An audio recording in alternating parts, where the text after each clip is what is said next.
trafficking and talking about what's occurring here in North Texas, and also what's occurring a little bit further out in the United States and overseas. I do have two presenters that I would like to give a big welcome and thank you to for sharing their expertise today. We have Barbara Rodriguez, and I'm going to pull a picture up of her real quick here. She is with Refuge City, and it is not allowing me to share. There we go. Okay, this is Barbara Rodriguez, and she is, like I said, with Refuge City. She graduated from Christ for the Nations Bible School, and she's focused her life on children and youth for over 20 years now. She has worked with at-risk children, and she has taught and counseled at the Teen Challenge in Wyoming. Next, she worked for My Guardian Angel, where children had traumatic experiences with issues such as abandonment, death, and divorce. And her social work moved her into a full-time missionary position where she led ESL teaching teams through Asia.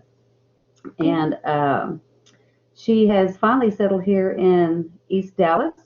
And here she works with youth at the Youth Mission Dallas. Currently, Barbara focuses her energies on preventing sex trafficking. And she's also founded Refuge City. She's the founder of this nonprofit that works with children who've been rescued out of the sex trafficking situations. She also, at Refuge City, has outpatient programs and GED opportunities for these children, among other programs that she's offering. So I'm going to turn over the presentation to Barbara, and she will let you know a little bit more about Refuge City and all the great work that they're doing.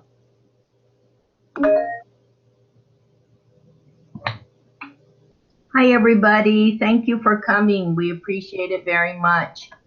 As she said, I'm with Refuge City, and we work with children.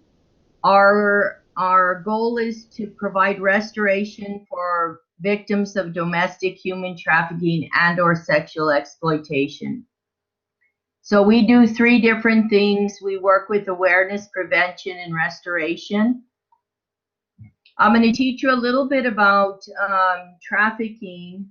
The literal term is the recruitment, transfer, or harboring of a person for the purpose of sex exploitation. And basically, we work, it's called DMST, which is domestic minor sex trafficking.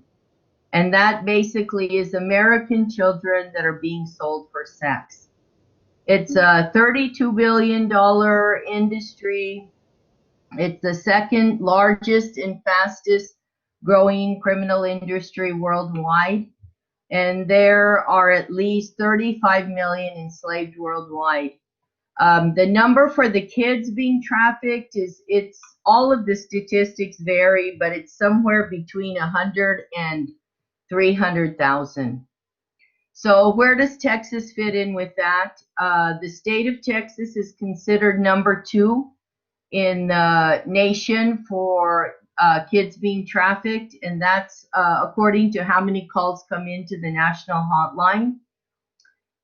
There's almost 79,000 minors in Texas today that are victims of human trafficking. And this is one of the misconceptions that a lot of people think. The minute you say that Texas is number 2, they say, well, it's because we're next to Mexico and they're bringing the children in from Mexico. And that's not true. The reason it is, it's very easy to transport the kids through all the different cities in Texas. And remember, we're not talking about international kids. We're talking about American kids only. And one of the things, the problems in the state of Texas is we have a lack of services. There's not a single safe house for minors in the DFW area. And for those of you who don't know, a safe house is a place where when they rescue a child, they can take them and let them live there and receive restoration. So one of the big questions is, who are these kids? And what this is a profile of a typical child. The average age of entry into commercial sex trafficking is between 12 and 14 years old. Generally, they are kids that have low self-esteem. One of the statistics is 87% have been abandoned by one or more parents. They're desperate for love, affection, and attention.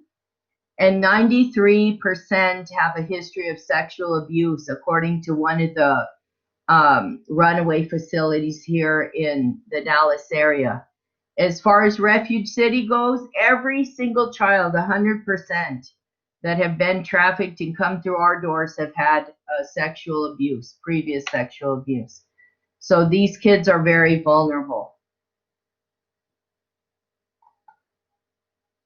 So one of the ways that kids get trafficked is through running away. 1 out of 4 runaways will be approached by a trafficker within 48 hours of running away. And that's a horrible statistic. And it's really, runaways are the ones that get a lot of attention in the media. So people think that all trafficked kids are runaways or kidnapped. But running away, easy way for them to get trafficked. These kids are often running away from sexual or physical abuse in their homes. They run, and there's traffickers waiting for them right around the corner to take them in. One of the new ways that kids are being trafficked is through all of these, through social media, through Facebook, Snapchat, Instagram. All of these are the traffickers are using to try to trap the kids. They create fake profiles. They try to get them to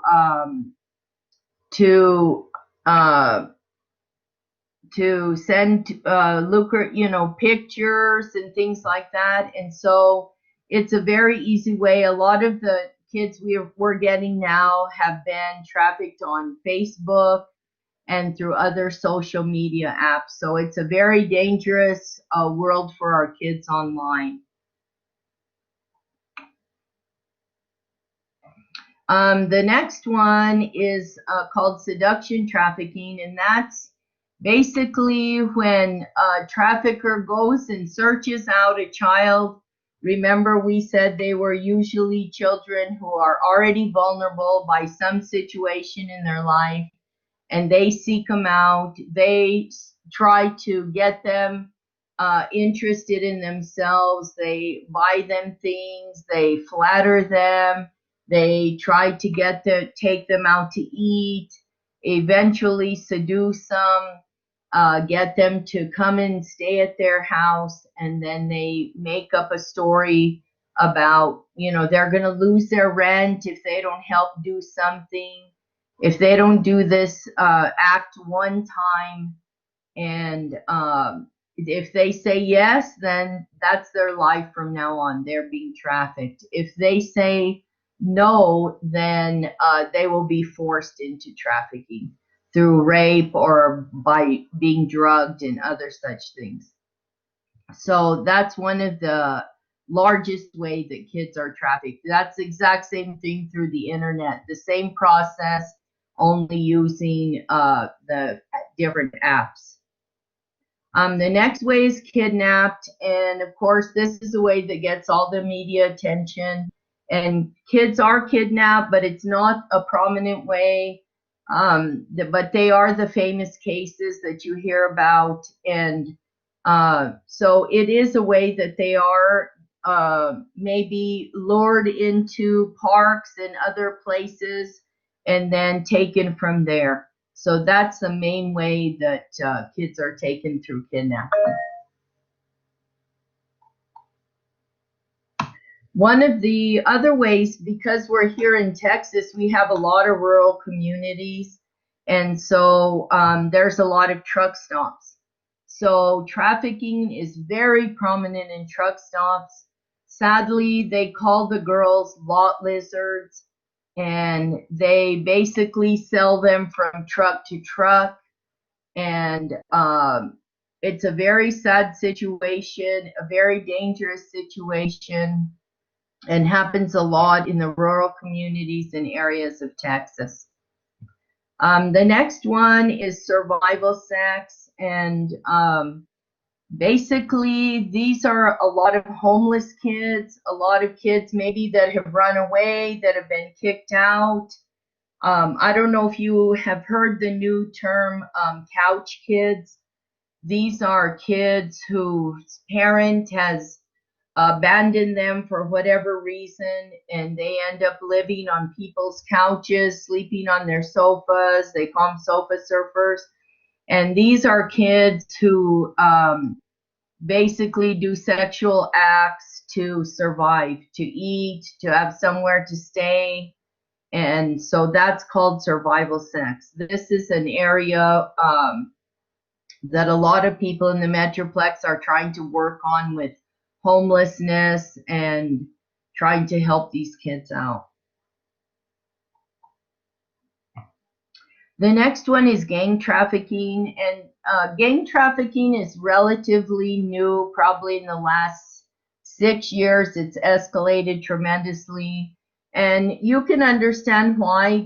It's a dollar business. Gangs have realized the money that's in it, and one thing they've done is they have brought in girls. A lot of there's international gangs, local gangs. There's crews which are like in our local cities, and they bring these kids in and traffic them. I went to a seminar, and one of the guys that's an expert in gang trafficking said, if normal trafficking is a 10 in violence, gang trafficking is at least a 15. These guys are beyond violent with the kids. And the sad thing is they have to service not only the Johns, but also the gang. So it's a horrible thing for them. A lot of them end up dead and end up terribly ruined for life. The next one is probably the saddest one. That's called familial pimping. And that is when your own family sells you for sex. So you have a mother that is a drug addict, and so she sells her daughter to pay for her drugs. I've heard of parents using their children to pay their gambling debts, that kind of thing. I've even heard the sad news of grandparents who sell their own grandchildren. So, we've had some kids in our program that have had familial pimping, and it's really, I think it's the most damaging of all, because when your own family betrays you, it's even harder to get over than when a stranger does. So this is kind of a pathway to victimization. This was made by the head of the trafficking unit here in Dallas. And it's basically, the difficulty starts with family conflict, maybe the first runaway, divorce is 71%, and then school problems and truancy. So when you combine those two things you see at the right, you have an at-risk child. Then when you combine sexual and physical abuse, and they become chronic runaways and then start using drugs, then they're a high-risk child. So one of the things they're trying to do in the DISD, the Dallas Independent School District, is try to flag these kids when they're at this point and intervene before they become trafficked. So if we don't help these kids at this point, it's very easy for them to end up with a pimp, to be exploited, and then they become a victim of human trafficking. One of the big things about trafficking is, can a trafficked person ever be an offender? But here in Texas, yes, they can. So the minute they start recruiting others, or they turn over 18 years old, often then they become an offender. And of course, then that often leads to a life of crime and addiction.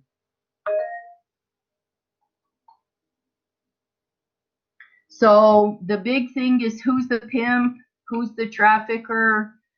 These guys are experts at what they do. They really are. They understand how to create these trauma bonds in these kids. They have a lot of control, deception, manipulation. A new stat: everybody pictures a pimp as a man, but the new stat is 25% of pimps now are women. And as I said, even grandmothers. So these guys really know how to create a trauma bond by withholding love and affection. And we'll go more into trauma bond in a minute. So pimp steals souls. If you see on the left-hand top, that's called a brand. And that's a good way for you to really know if someone has been trafficked. They have tattoos that are called branding, and they basically make the pimp and the pimp possesses them. That's a barcode. So it's an obvious, meaning of, I own you, I can sell you, you're like a piece of meat. It's very degrading, very terrible. And a lot of times the tattoos will say daddy's girl, daddy's bitch, something like that, something very derogatory. The second thing, it's kind of hard to read on my screen. It says Stockholm Syndrome, and that's also known as the trauma bond. That's what the pimps create in these kids by loving them, hating them, being mean to them, being nice to them. They create a bond that's very hard to break. So when you're trying to help the kids, that's one of the difficulties that we face. The average lifespan of a person in the sex trade is 7 years. So the way they end up is either overdosing on drugs, being murdered, STDs, all different kinds of things. Suicide is very high for by the time they get to women and are being trafficked. So it's a very bad situation. So who's the John? He's the guy that buys the sex. He's an average Joe, middle class college graduate. He could be a police officer. He could be a pastor. He could be anybody. Why do they do it? Because the experience is something bad and different. There's no strings attached, no talking. They do kinky sex, maybe something their wives refuse to do.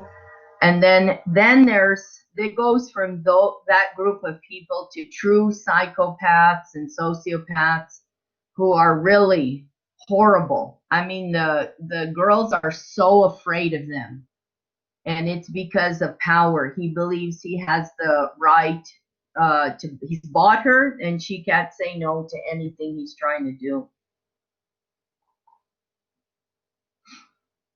Criminal or victim. A big dispute in the trafficking world is some people believe these girls have chosen a life of prostitution, treating them like criminals rather than victims.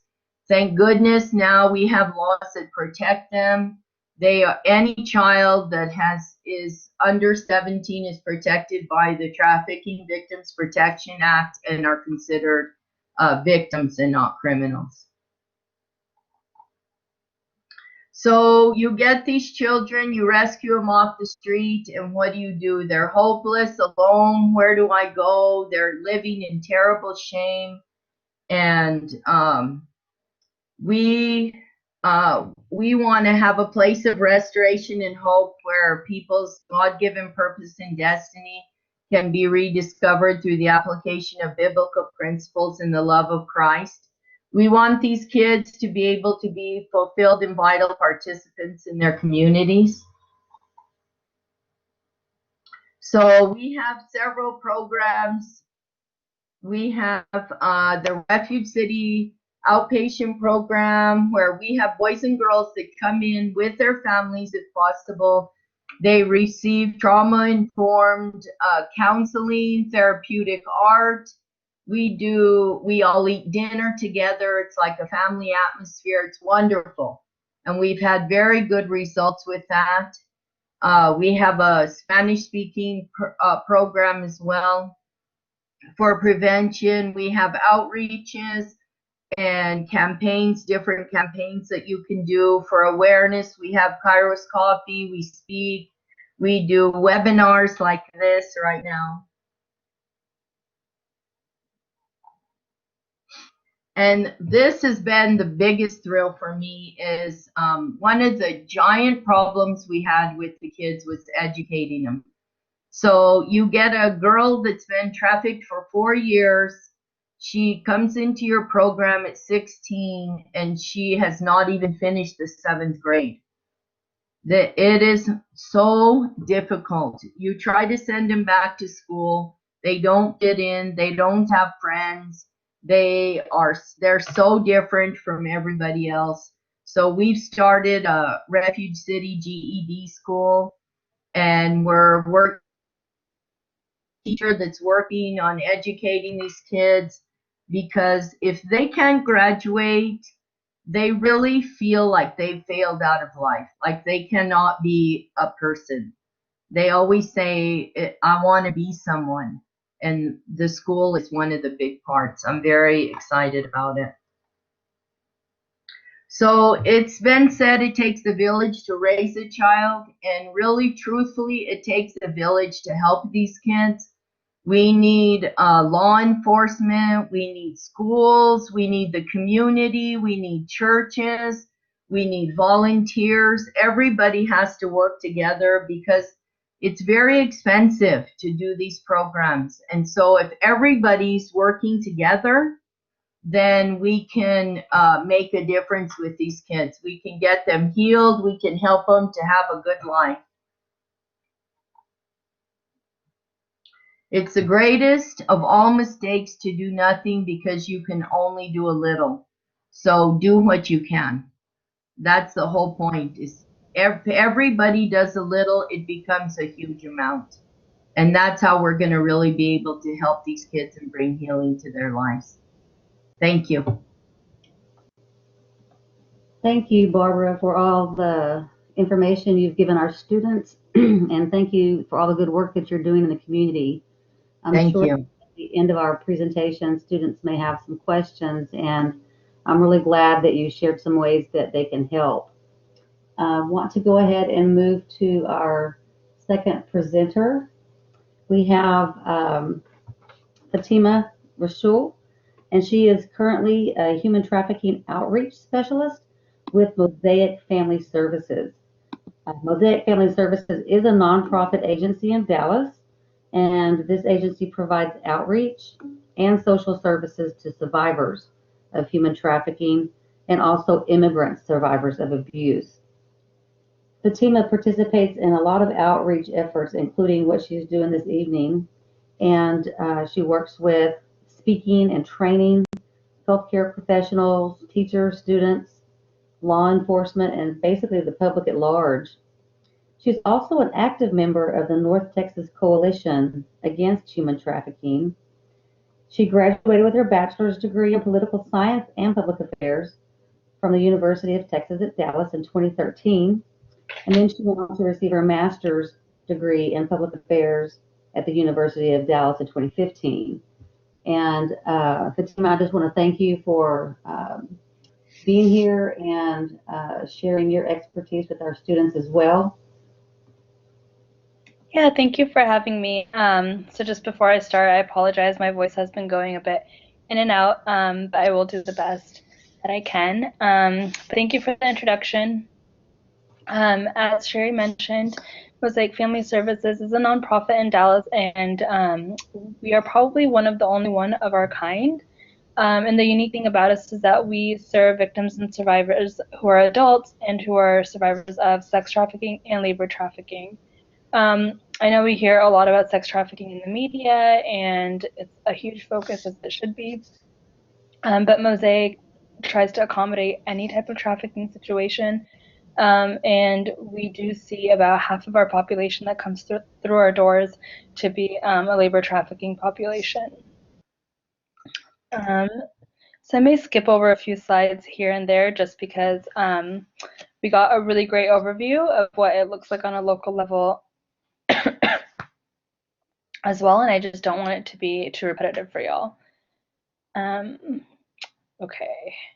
So as of today, there's an estimated 10 to 30 million slaves in the world. And as we kind of touched on before, it's really difficult to gauge a hard statistic on what trafficking looks like. So this is why any statistic that we have, we always say, please take it with a grain of salt. 10 to 30 million is a really broad number, but it is put at close to about 21 million. And out of those 21 million, just to break down, 18 to 20,000 are trafficked annually into the United States. And that's not including the individuals who are already being trafficked in the country, which is at an estimated about 60,000. However, it is estimated that about 300,000 are at risk for trafficking and exploitation each year. And as we mentioned, it is a $150 billion industry, and it's valued only second to the drug trade. Thank you for switching to the next slide. And so you can kind of see over here how huge of an industry it is. I mean, we think of ExxonMobil being one of the biggest oil companies, or Apple being a huge industry in and of itself. But to think of all of those industries being combined and to kind of put it together that the demand for trafficking is so large that it kind of outdoes all of these. So at its most basic form, human trafficking is the act of exploiting another individual for economic gain. So we often try to think of it in a money sense, which would mean like dollars, right? But at Mosaic, we have seen cases where people are exchanging individuals for goods and services. So that could be, as we talked about, shelter. I've heard a story in the past about trafficking occurring a lot in carnivals, and there was an instance where a man was trafficking his niece, who he had for the summer, and he was thought to be taking care of her, but in exchange, he was trafficking her in exchange for the horseshoes for his horses. So it was something that was of value to him, but it wasn't technically cash in his hand. In DJ Jones, I do see your question, and I will talk to that because there actually is an app specifically made for truckers. So I just wanted to mention that because I just saw that. So just a little bit of an overview for sex trafficking. In the federal definition, trafficking wasn't considered a federal crime until about 2000, 2001, which is really late considering it's often said that slavery is the oldest trade in the world. So for it to have only been a crime about 17 years ago, 18 years ago, it's kind of mind-blowing to me. But sex trafficking is in which a commercial sex act is induced by force, fraud, or coercion, or in which the person induced to perform such an act has not attained 18 years of age. So force, fraud, or coercion are the key elements of what make up a trafficking situation. And force could be about like physical force, right? So it could be sexual assault, rape, kidnapping, something that is forcing them to be in that situation. Fraud, we see this a lot in sex trafficking through personal relationships. So it could start off as an intimate relationship. There could be that trust built, as we kind of talked about. And it turns into, that was just a way to lure them in.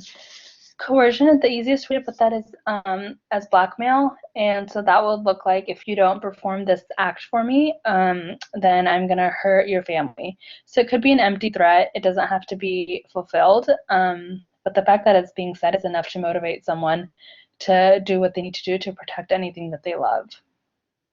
So the second part of this definition is in which a person induced to perform such an act has not attained 18 years of age.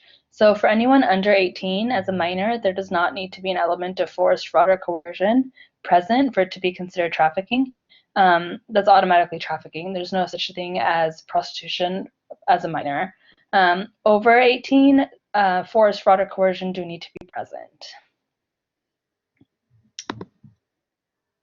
So we get this question a lot of, well, what's the difference between prostitution and trafficking? And the easiest way to kind of break that down is that prostitution has some sort of element of consent involved, and that could include that, or for example, that could be, someone has entered that trade. I hate to say willingly, but they have entered it on their own terms. So they can choose maybe who they're working for, how they're working, where they're working, how much they're working. So that all falls under freedom of movement, freedom to leave, and their control of earning. So in terms of what they can charge and whatever money that they are making, that's theirs to keep. Whereas in a trafficking situation, again, force, fraud, or coercion is present. They don't have the freedom to leave, and they don't have the freedom of who to work for. And they don't have the freedom to keep their money or to figure out how much they want to charge. So in that sense, it could be told that, okay, you have to make $1,500 for me tonight, or you won't be fed for the next 24 hours. And so that $1,500 that they're told to make, none of that money will likely be theirs. Yes, so as for fraud, yeah, so a fake profile and lying about who they are, that would definitely be an example of fraud. So where does sex trafficking happen? We see it a lot, as we just heard, a lot in personal relationships. About 50% of all trafficking cases happen within an intimate relationship. So an intimate relationship doesn't technically have to be a romantic relationship. It could be within a community, within a household, within a family, a friend of a friend, someone that there has been some prior connection to. But if we're talking about physical locations, we see a lot in massage parlors. Mosaic has had several cases over the past years where we get sex trafficking busts out of massage parlors, and oftentimes that falls under maybe cultural, in a cultural sense. So it'll be maybe Asian women who are trafficking other Asian women, and it falls into this bubble of cultural community. So the individuals who are being trafficked don't feel comfortable enough to leave the situation because they don't want to shame their culture. Hotels, motels, and brothels. That happens a lot. We're working very closely with the Hotel Association right now. They're attempting to start a new initiative on how they can raise awareness within the hotel industries across North Texas. Luckily, we don't see a lot of forced marriage or child marriage in here, but I do know that's very rampant in parts of the world. So labor trafficking. So again, it's a very similar definition just in terms of labor. So the recruitment, harboring, transportation, provision, or obtaining of a person for labor or services through force, fraud, or coercion for the purpose of involuntary servitude, debt bondage, slavery. And so that would look a lot like, excuse me, domestic servitude. We have gotten several cases over past years of domestic servitude. That could be nannies, housekeepers, caretakers who are being trafficked on the job. And so one thing I like to mention with labor trafficking as well is that there's often an intersection with sex trafficking and labor trafficking. So for instance, the massage parlors, they're being trafficked for sex on the job. So chances are they're not getting paid for the work that they're doing that's not sexually related.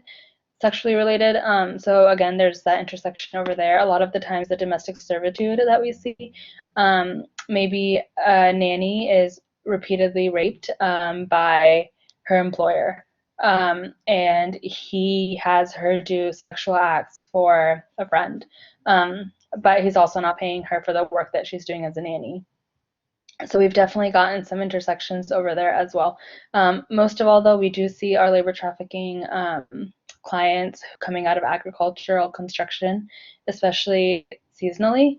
So with summer coming up, we're very conscious to be out training, day labor centers and anywhere that these individuals might be looking for work.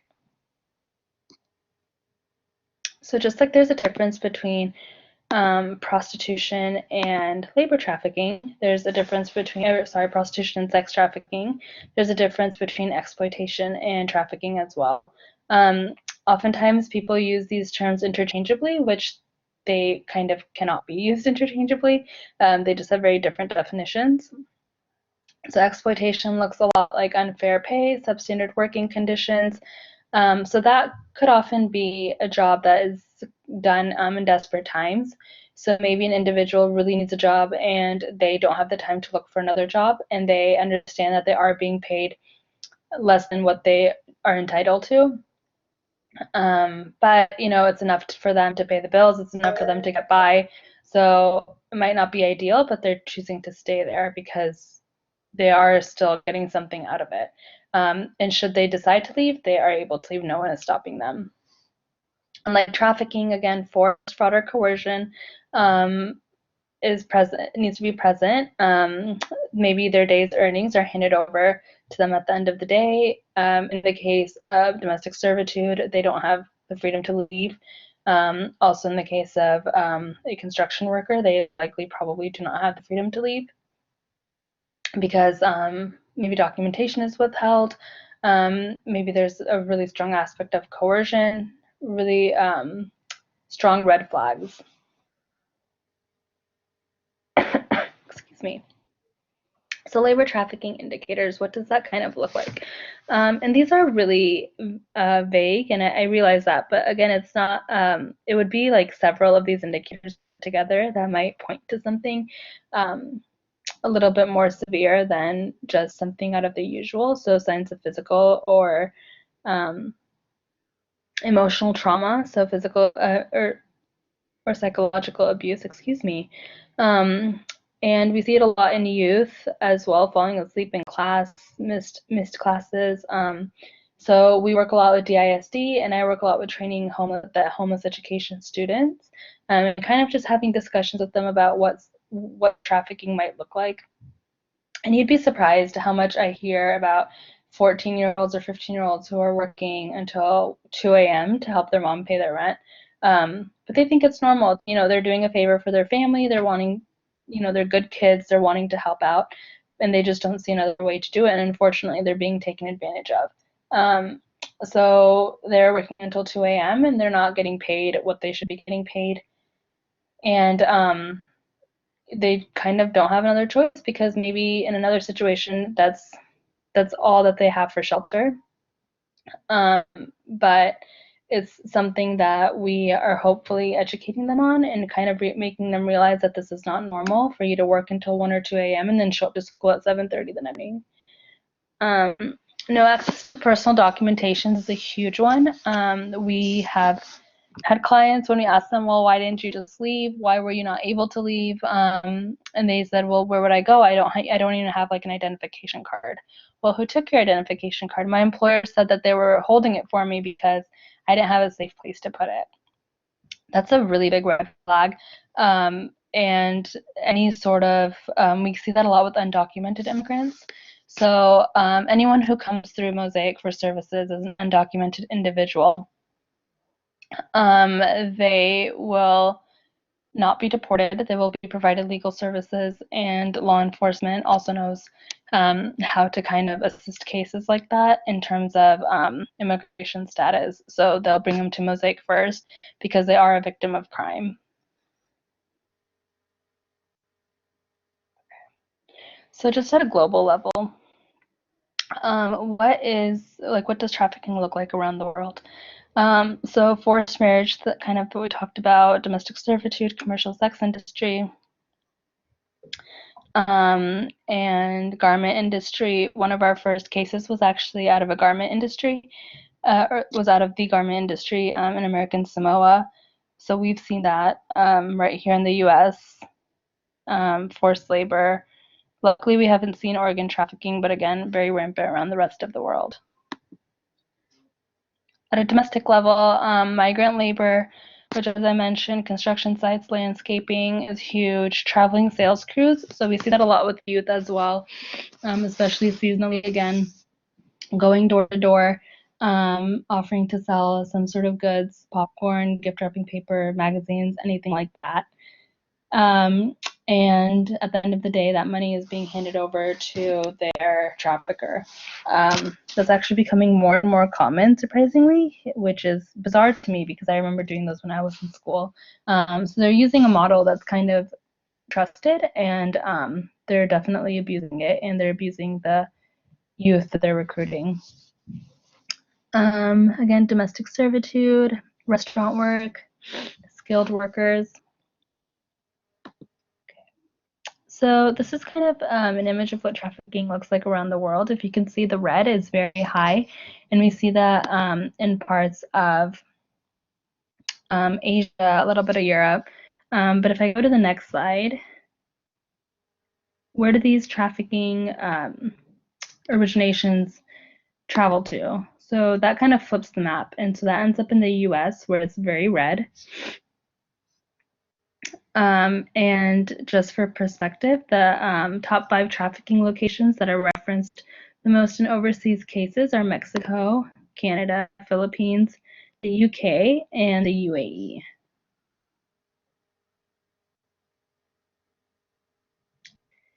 And this is just an image of the 2014 national hotline calls and what it looked like for Texas. We got a very high concentration of calls through Dallas and Houston. So Dallas is about number 2 in the country for most trafficking cases reported, and we tie with Houston. So we're second to California, to Southern California. So that's Los Angeles, San Diego, and the rest of the cities on the top 5 include New York City, Miami, Atlanta. So if you notice, they're cities that are on the border of the U.S., so it's very easily accessible. These cities are major cities, so they have a variety of industry, and they have a very strong cultural diversity as well. So it allows these things to blend in, these instances to blend in. They're home to large sporting events. They're home to major airports. And these are all areas that we work to train. We've tried to train airline staff. We've tried to host trainings before any large sporting event. So I believe the NFL draft is coming to Dallas in April, and so we're working with Texas Health Resource to conduct a series of trainings just to kind of be on the lookout for what might they be seeing when they're hospitals and emergency rooms during a huge event like that.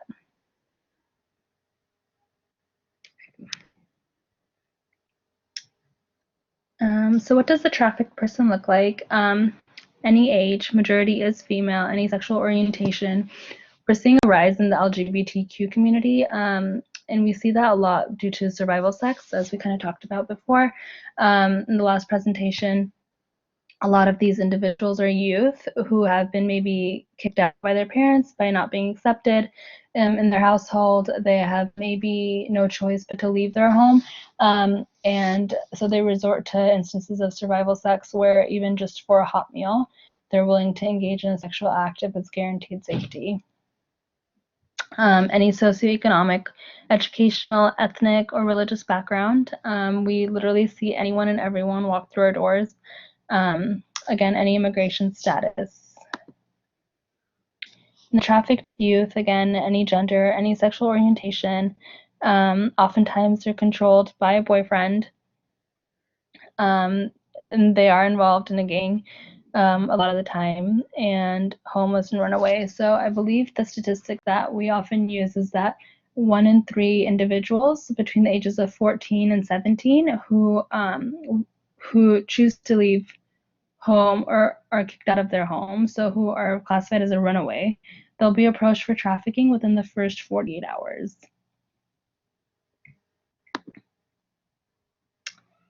So what's the vulnerabilities? What do the marginalizations look like for an individual who is trafficked?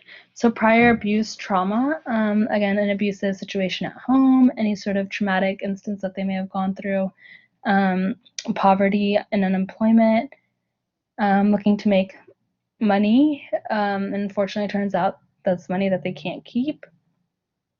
A lot of the times with our international population, lack of education, political unrest is involved, weak support system, that's a really big one. And then cultural barriers and language barriers, we see that a lot within, for instance, like the massage parlors that I mentioned. And the trafficker has a very similar profile to the individual that's trafficked. And that's interesting to note because they know what vulnerabilities to look for, because chances are that they have probably been in a situation similar to that before engaging in the crime. So again, any ethnicity, any socioeconomic class, various types of traffickers, various roles. Maybe they can start as a trafficker and they can switch over to be a pimp, or they can just engage in kind of we see it a lot with trafficked girls who end up becoming kind of a ringleader in terms of controlling the other girls that their trafficker is trafficking. So the trafficked individual becomes a trafficker in that sense.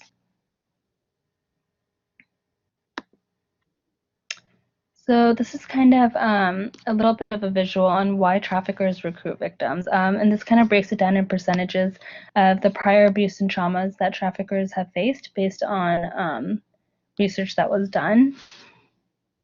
And you can just take a minute to kind of read through that. And it helps to kind of, obviously doesn't justify it, but it helps to kind of see what the background is that was involved in this, leading up to these choices that they choose to make.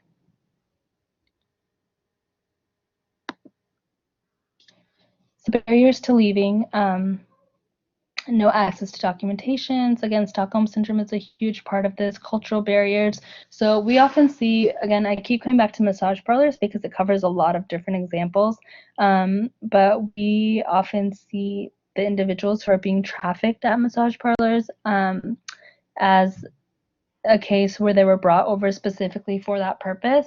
And so if you are coming to the United States for the very first time in your life and you don't speak the language and you're suddenly introduced to this work and this life, you think that that's probably normal in the United States. As messed up as it might be, you think, okay, well, this is what I walked into, so maybe there's nothing wrong with this. And even though it's really difficult, this is just how it is out here. Which obviously is not the case, but that creates a really strong barrier to leaving because they feel like they owe their employer something because they brought them over. And they are giving them work at the end of the day, and there is a roof over their head at the end of the day, even if it's not an appropriate situation or a safe situation or a close to fair situation. And then for minors, we see a lot of fear of being reported to CPS.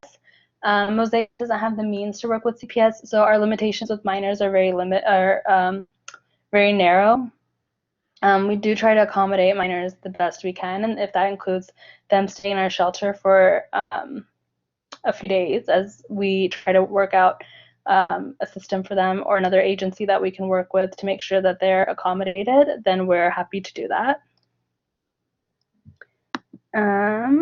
Then indicators for minors living with a distant relative. Again, we kind of went over this. I think I skipped over the general indicators for sex trafficking as well. And we work a lot with sexual assault nurses, and they do see a lot of trafficking victims, and it comes in waves, kind of. And their number one is there's a large number of maybe STIs, STDs involved. Botched abortions, miscarriages, gaps in a story, tattoos and branding is a really big one. So I know people often hear of the barcode as being like a very standard trafficking tattoo, but it doesn't necessarily have to be something so blatant. Oftentimes it will be in a visible area because it's it's kind of a sign of ownership that their trafficker has stamped on them. And so it'll be in a visible area, oftentimes the collarbone, the forearm, the neck, behind the ear. And it could be something as simple as a name. It could be something as simple as a sign. And our nurses always tell us that they can never get the story straight if they're trying to figure out what a tattoo is. And again, that's another sign that something might be wrong. So communicating with victims of trafficking is a really big deal. Mosaic really prides itself on offering comprehensive services. And comprehensive services include counseling, shelter, legal, case management. I do the outreach. Me and my team do outreach, and as well as a couple of other programs. And so we were really focused on a kind of a trauma-informed approach. So that includes really educating ourselves on the language that we're using, how we're communicating with someone who could be a potential victim. At what point does the victim become a survivor? And that's at the point that they walk through our doors or seek any sort of assistance. Excuse me.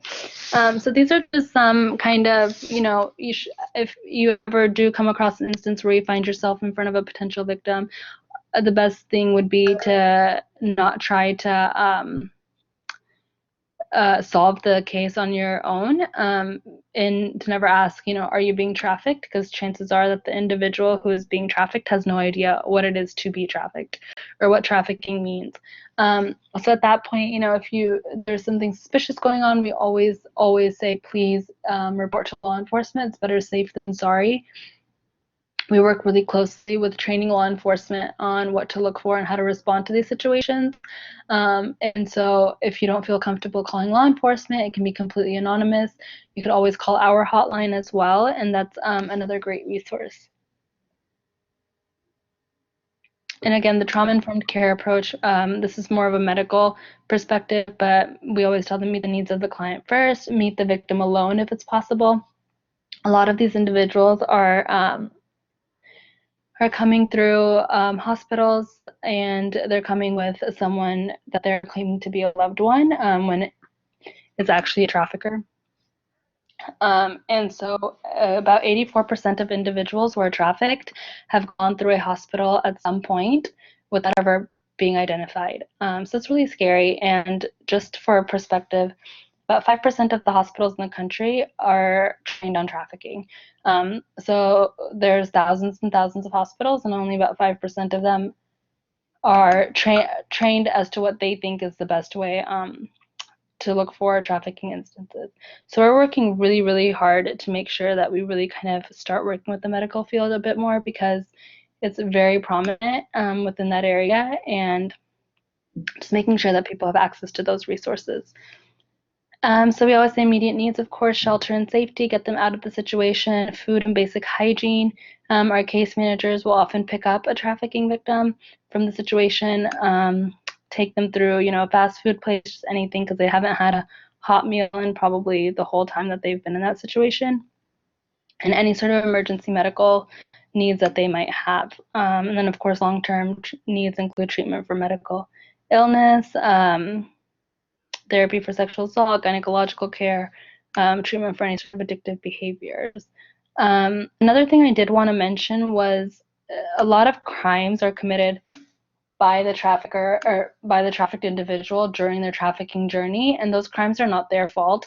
So Mosaic's legal team works very closely on making sure that any crime committed by a trafficker any crime committed by a trafficked individual while they were being trafficked can be expunged from their records. So that includes if they were charged on prostitution, if they were charged for drug dealing, anything like that. And so this is kind of an important slide to remember. How do you report it? And like I mentioned, Mosaic's trafficking hotline, the National Human Trafficking Resource Center. So any call that goes through the national hotline from the North Texas area will automatically be referred to Mosaic's trafficking hotline. And someone had asked about truckers and how can they report it. So Operation Compass is a really great app that was originally established for truckers, but we're really trying to push it to anyone who will use it. And so it's a great app. A lot of it has autofill fields, so you can just kind of go through and describe what you saw. Operation Compass. So you can kind of go through and explain what you saw, where you saw it, who, if you can kind of identify an area, what time of day, and it's completely anonymous. So that's another great resource to have. Of course, Mosaic's mission, we support, educate, and empower the individuals and families of North Texas. We really pride ourselves with our clients in being able to give them any service that they might need in-house. We really like to make sure that they feel secure once they're out of a situation like that. And instead of kind of giving them a runaround, we try to give them whatever they could possibly need through us. Our office has a staff of about 50 people, and between the 50 of us, we speak about 30 languages. And so that's purposely done. We have a very diverse staff to accommodate any sort of, to accommodate our diverse variety of clients as well. So that's the services that I went over. And yeah, I believe that is it. And this is my contact information. If you'll ever want to reach out, or if you have any questions, you can feel free to contact me through any of this, email, phone, or anything. Thank you so much, Fatima. I'm going to leave your screen up just for a moment in case anyone wants to take down your email. I apologize. I know that was a lot of information, and I'm used to having about 2 hours, so I tried to just fly through it. Well, we really appreciate you sharing your expertise, and it looks like we've had 101 messages chatted. So your topic has been very well received. And again, thank you both for all the good work that you're doing. I know that we do have some questions from the students, and we've only got about 3 minutes left. So I was just going to ask Barbara and Fatima, do either of you have a few more minutes just to answer a few questions? Yeah, definitely. Yes, I can too. Okay, one of the questions that I had earlier was, what is a typical age? And both of you had indicated that 14 to 16 was the typical age of recruitment. And I'm looking here for the chat area. Yeah. Misty, did you have some questions that you wanted to forward to me?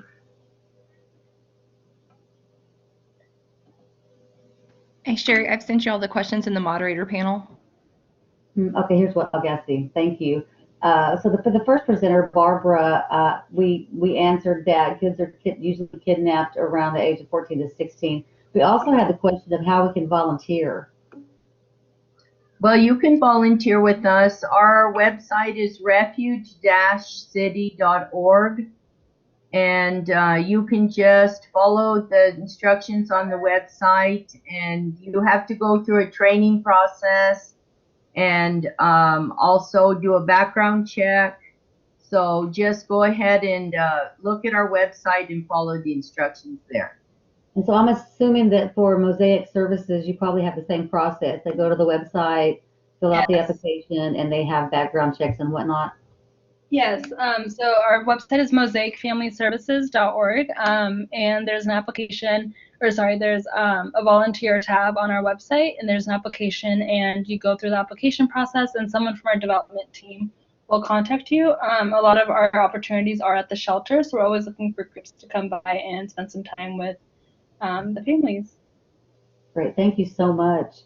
One other question that was asked by a student is, are there any homeschooling situations available? I mean, would any of the victims be able to homeschool? Like with their own parents, do you think?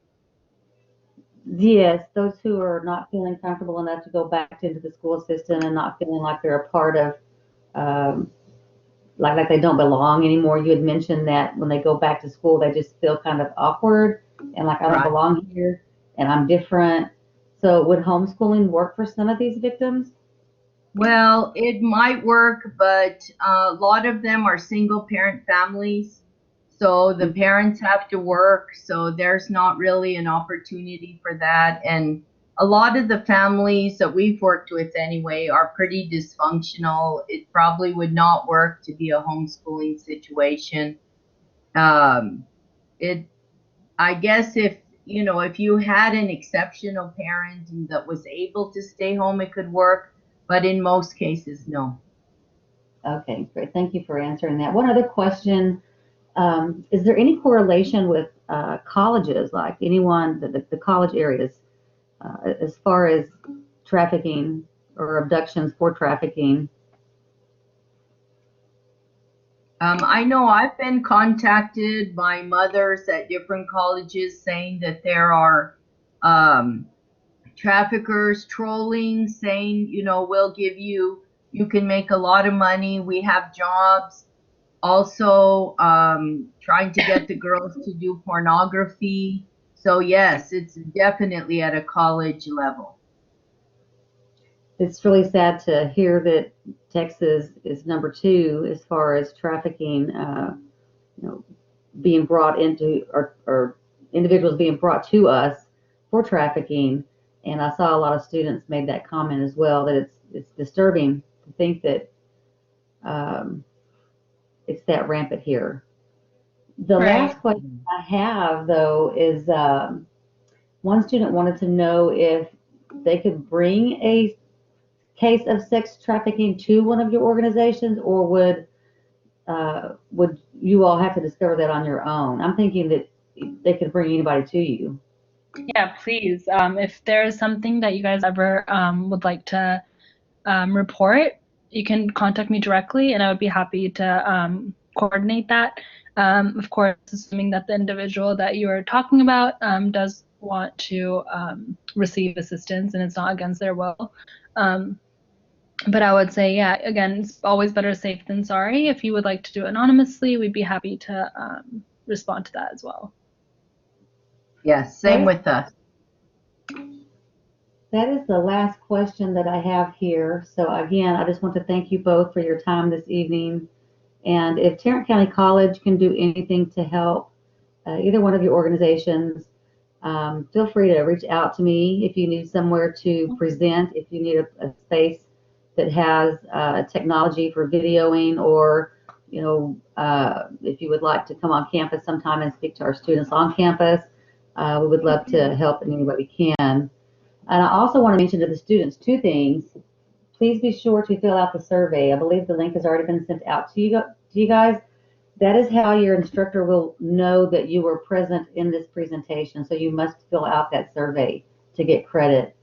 And lastly, I would like to mention that we do have a student club. Behavioral and Social Sciences Department has began to collect information from students who are interested. So if you would like to be a part of our club, please indicate that on the survey. What we do is, provide information to you all about scholarship opportunities. You have the opportunity to collaborate with some of the other online professors. Being in the club fosters skills such as time management. Leadership looks really good on your resume. Also, it helps you to explore other areas of interest. So the flyer is up there. I'm the contact person for the club, and it's our intention to start that, working with students in this club situation here very soon. So we've got about 20 or 30 students who are already interested, and if you're interested, please feel free to email me or indicate that on the survey, and we'll be in touch with you for our first meeting. And again, thank you all very much for participating. Thank you guys for having us. Thank you.